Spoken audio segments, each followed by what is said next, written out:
What's up everybody, I'm Seth Fowler and today I'm reviewing one of the 4 sneakers in the best hand in the game collection, the Air Jordan 1 Clay Green.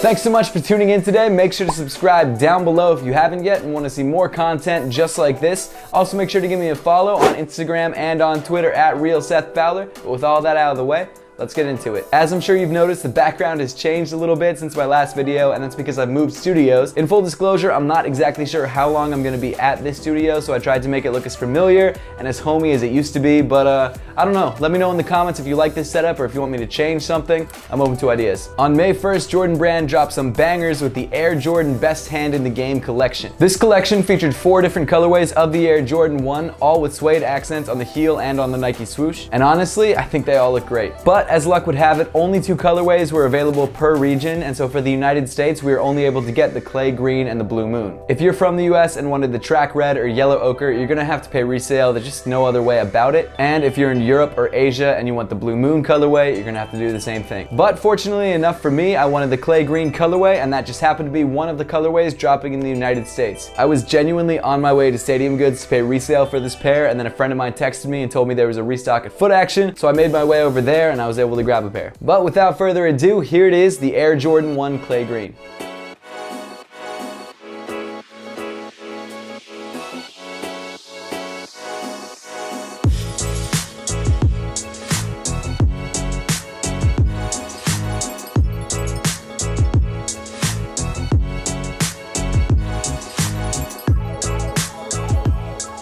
Jumping right into the sneaker, you've got this white perforated leather toe panel. Running around the edge of the toe, you've got this black leather mudguard that's reminiscent of the black toe ones. Actually, overall, the entire colorway is very similar to the black toe colorway, except for the change in color on the heel and on the Nike swoosh. If you're wondering about the leather quality on this pair, it's not great, it's not bad, but it's actually pretty similar to the leather on the black toe ones. Moving up the shoe, you've got this black leather panel that continues up the eyelets. Weaving through the eyelets, you've got these flat black laces, but if you prefer, they also come with a pair of clay green laces to match the rest of the upper. Just like my black toes, I'm keeping these black. Continuing up the shoe, you've got your standard nylon Air Jordan 1 tongue in black. At the top of the tongue, you've got your Nike Air branding in clay green. Inside the sneaker, you've got your standard Air Jordan 1 sock liner in black mesh. And then rounding off the inside of the shoe to fit with the best hand in the game collection, you've got this card graphic printed on the insole. The right shoe has 5 cards spread out showing some of Michael's achievements, and then the left shoe just has a graphic of a Jumpman card deck. Which honestly, if they actually made those, that would be dope. The reason Jordan Brand went with the card theme is because of Michael Jordan's love of card games.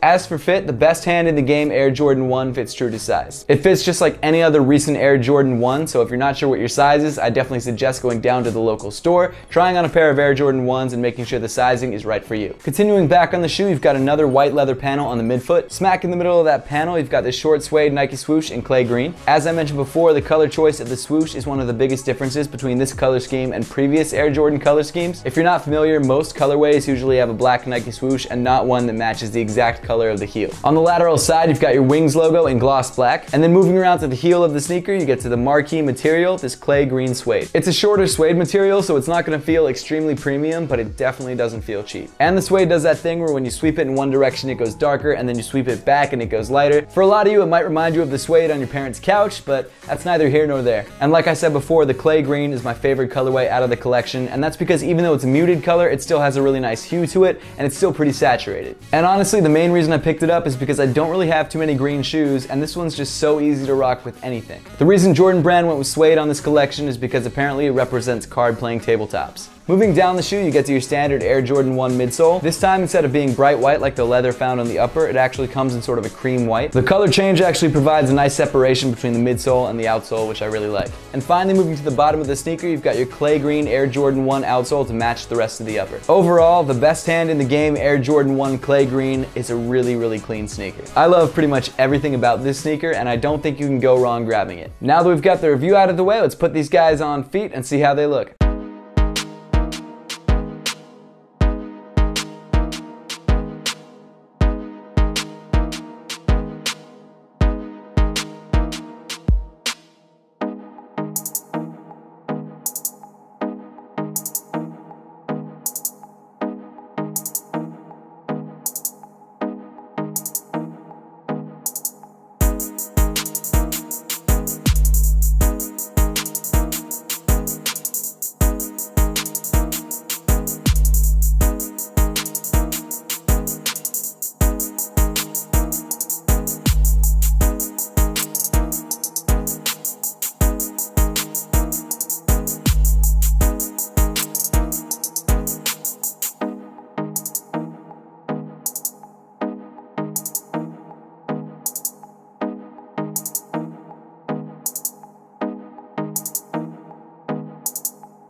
I'd love to hear your thoughts on the Air Jordan 1 Clay Green and which colorway was your favorite out of the collection. And as always, thank you so much for watching. Please make sure to give this video a big thumbs up if you liked it, subscribe if you haven't yet, and I'll see you all in the next one.